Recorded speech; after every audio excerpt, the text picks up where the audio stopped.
The first time Judge Ronald Maddox called me boy, I could feel every old bruise I'd collected in my life start humming. I was standing there in a county orange jumpsuit, wrists chained to a belt like I belonged to somebody, and this man in a black robe looked down on me like I was a piece of gum stuck to his shoe. What he didn't know was that under that jumpsuit I was wired for sound, and the defendant he thought he could bully into silence was actually a senior FBI agent whose only job that day was to let this man show the world exactly who he really was. It was a regular Tuesday in Briarwood County. Gray light outside that old courthouse smelling like lemon polish and paper that had soaked up 100 years of secrets. Courtroom 3B was his kingdom. Dark wood, heavy curtains keeping out the sun, his giant leather chair sitting on a raised platform that looked more like a throne than a bench. People in town used to joke that time moved different in there, like it was still 1955 as soon as you walked through those double doors. Of course, the joke wasn't funny if you were the one in the shackles. They marched me in chain, tugged by Deputy Holt like he was walking a dog. I stumbled half a step, caught myself, kept my eyes level. I had the jumpsuit, the cuffs, the plastic sandals, but in my head I was still doing what I always do, counting exits, clocking cameras, reading faces. You know what I mean? On the left, there was my public defender, Lena Park. First month on the job. Blazer, a size too big. File, a little too thin. Hands shaking just enough that I could see it. She thought I was just another guy from the wrong side of town who had mouthed off to the wrong cop. She had no idea the whole room was sitting inside a federal sting operation. Next case, Maddox grunted without looking up. His clerk called out my name, State of Maple Ridge versus Darren Miles, and Holt shoved me into the worn wooden chair at the defense table with a little more force than necessary. Lena stood, cleared her throat, and tried to do what a good lawyer is supposed to do. Your Honor, Ms. Park, for the defense, I was assigned this case this morning. Discovery is incomplete. The file lists body cam footage that isn't in the drive. I'd like to request a continuance so I can... And he cut her off with one lazy wave of his hand like she was a fly buzzing too close to his drink. Denied simple assault on an officer. No need to waste the court's time. We're not rewriting the Constitution here. Ms. Park, sit down. Then he finally looked down. His eyes landed on me, took in the jumpsuit, the cuffs, the skin color, and I watched that little twitch of disgust wrinkle his upper lip, the one I've seen 100 times in different uniforms. The department's having server issues, he said, talking about the missing body cam. We have the officer's sworn report in this county. A badge means something, or did they not teach you respect in whatever law school let you in? The prosecutor, Colin Reese, nice suit, smug little half smile, leaned back like he'd seen this show before and knew exactly how it ended. Fast conviction. Maybe a drink after nothing too complicated. Just another body in a bed for Briarwood detention partners.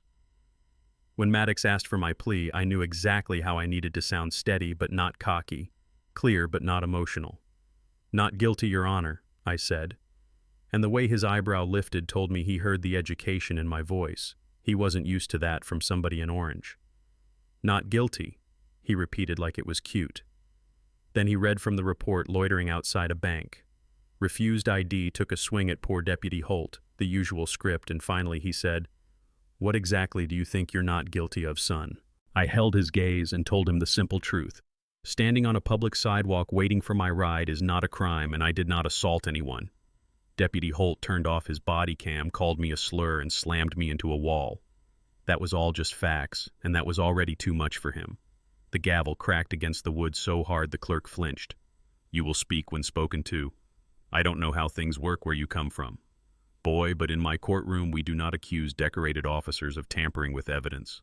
And there it was, boy, hanging in the air like smoke. People in the gallery shifted. A couple of them looked down at their shoes. Nobody said a thing. Lena surprised even herself when she stood back up.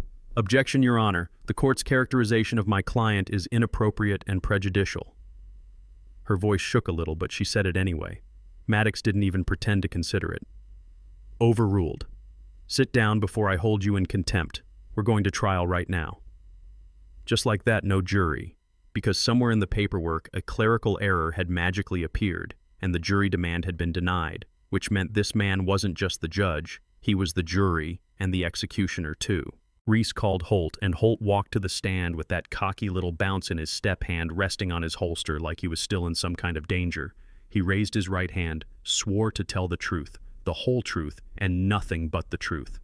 then started lying as soon as he sat down, said he saw me loitering, said it was a high-crime area, said I started shouting, reaching for my waistband, said he feared for his safety. You know the song, I've heard it in different verses since I was 16.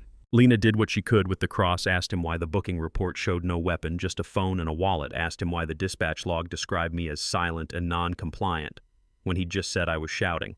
She even pulled out the one card she had said she'd called the precinct IT desk, and they'd confirmed the servers were fine, that the whole technical issue story smelled like someone had hit delete on purpose. The room went quiet at that. For 1 second you could feel it, that tiny crack in the story. But Reese jumped up, yelled, "Objection! Counsel is testifying," and Maddox grabbed that line like a drowning man. "Sustained. Strike it unless you have an affidavit in your hand. Ms. Park, this is hearsay and we don't have an hour to wait for you to fetch one. I have a tea time at 3. I watched Lena deflate in slow motion. She sat down, fingers tightening on that skinny file. I felt bad for her. Honestly, she had no idea she'd just poked a hole in a ship we'd been tracking for 8 months, and her own judge had plugged it with his bare hands on tape. Then Maddox turned back to me, steepling his fingers like a TV judge, and said, "Do you have anything else to say before I pass judgment, keeping in mind I do not appreciate liars?" And that was the moment I'd been waiting on, the one we'd built this whole thing around, because I needed his voice on the record. I needed his words and his choices laid out where everyone could see them. I stood, chain clinking, took a breath, felt the wire pressed against my chest.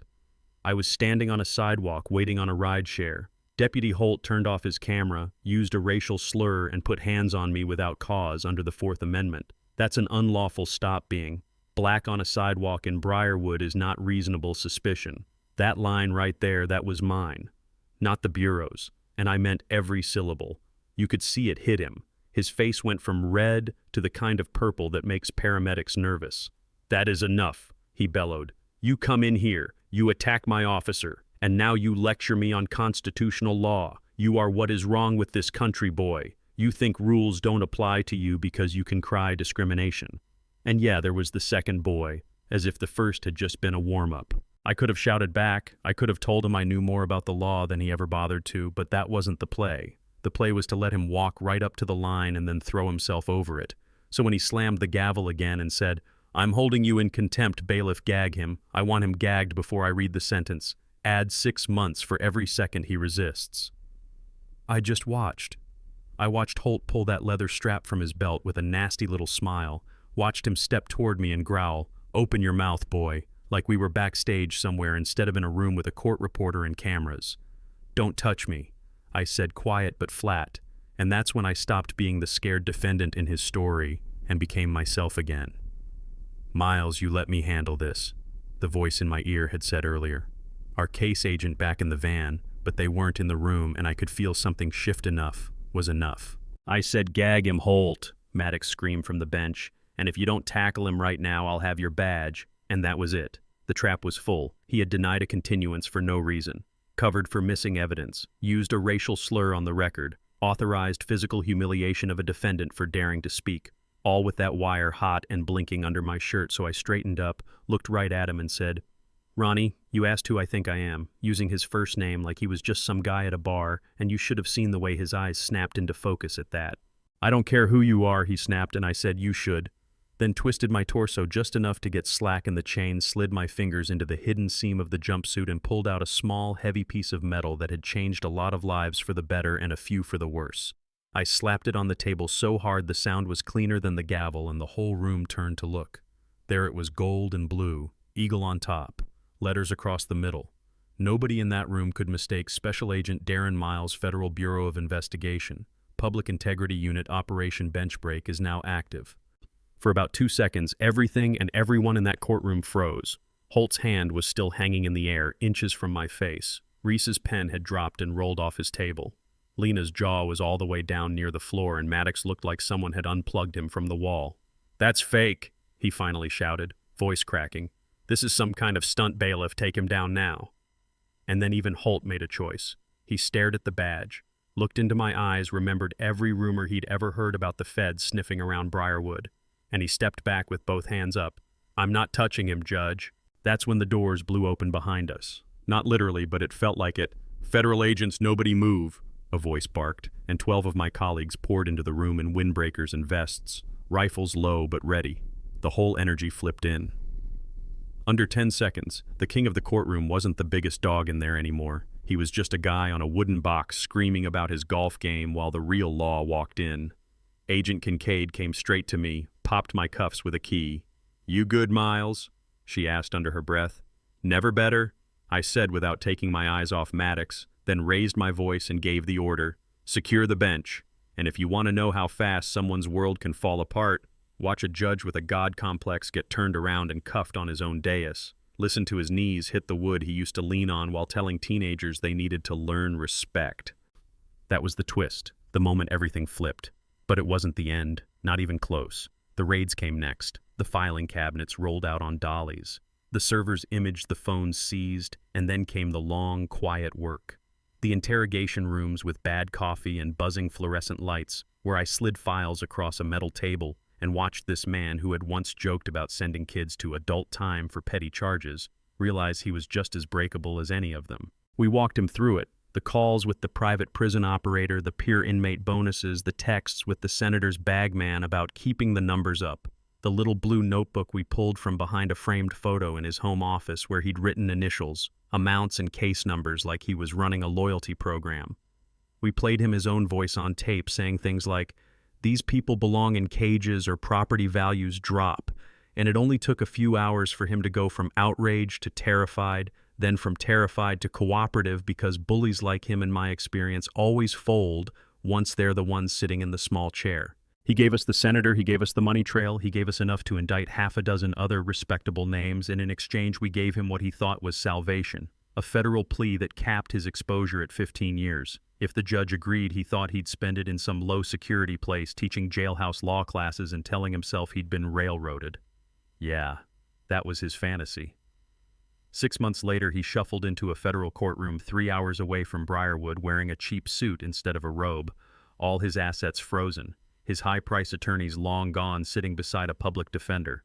He once would have mocked in front of colleagues across from Judge Elena Morales, the same woman he'd called an affirmative action seat warmer at a conference a decade earlier. I took the stand badge on my belt in plain sight and told that room what we had found, how many people had lost their freedom so he could fill beds and feed his ego.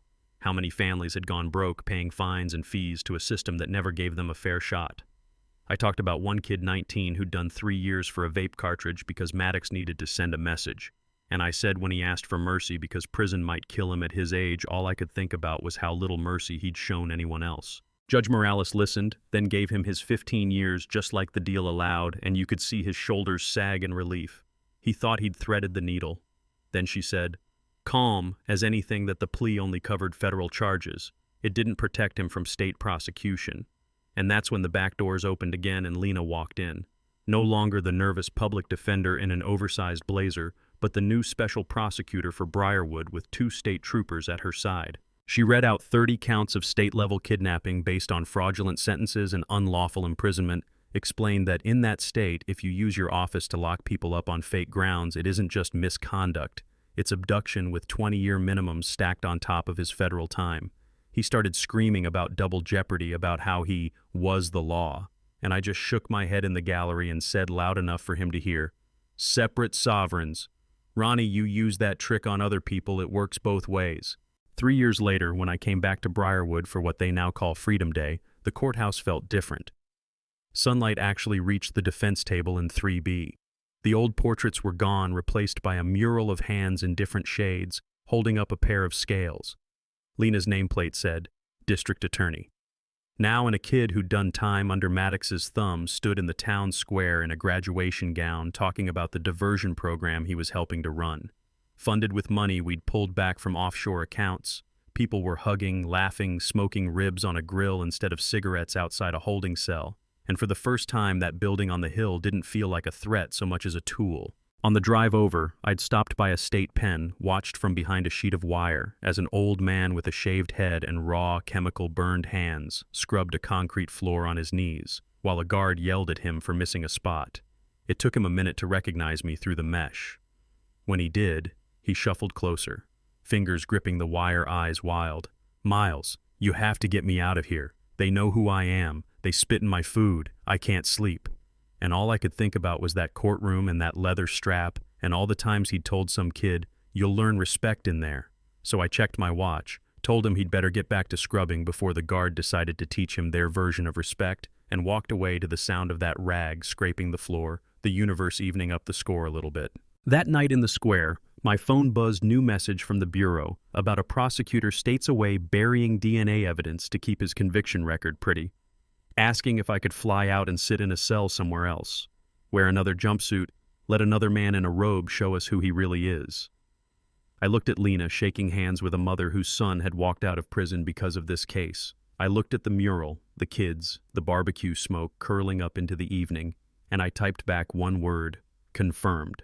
And that's my question for you, sitting wherever you are right now watching this on your phone or your TV. Do you think 15 years in federal prison plus, whatever the state stacks on top of it in general population, is enough for a judge who sold human beings for kickbacks? Or is that still too light compared to what he did? Have you ever seen someone in power use their title like a weapon, a boss, a cop, a teacher, a judge, and wished somebody with a badge would walk in and flip the whole script? Tell me in the comments, argue with each other if you have to. I read those, they matter. And if you want more stories where the people who think they're untouchable finally find out they're not hit, like, subscribe, ring the bell, because the truth doesn't just sit quietly in the back row. It gets up, walks to the front, and takes the stand.